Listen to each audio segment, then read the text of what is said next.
রাজধানীর ধানমন্ডিতে শিক্ষার্থী শামীম হত্যা মামলায় সাবেক মন্ত্রী ভারপ্রাপ্ত লেফটেন্যান্ট কর্নেল ফারুক খান, সাবেক এমপি সাদেক খান, ঢাকা বিশ্ববিদ্যালয় ছাত্রলীগের সাবেক সাধারণ সম্পাদক তানভীর সৈকত এবং ঢাকা দক্ষিণ সিটির সাবেক কাউন্সিলর হাসিবুর রহমান মানিকের নতুন করে 3 দিনের রিমান্ড মঞ্জুর করেছেন আদালত। সকালে তাদের সবাইকে এই মামলায় আটক দেখিয়ে আদালতে হাজির করা হয়। পরে তাদেরকে জিজ্ঞাসাবাদের জন্য 5 দিনের রিমান্ড আবেদন করেন মামলার তদন্তকারী কর্মকর্তা।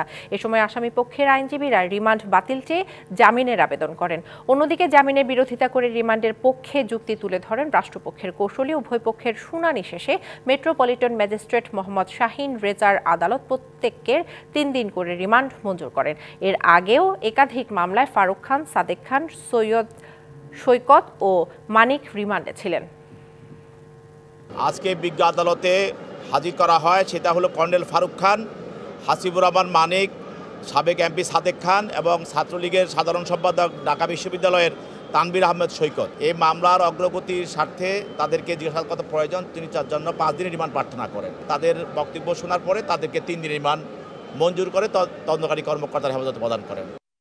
বছর শেষের খুশি নগদে হবে বেশি। নগদ পেমেন্টে নির্দিষ্ট ক্যাটাগরির কেনাকাটায় 300 টাকা পর্যন্ত ক্যাশব্যাক।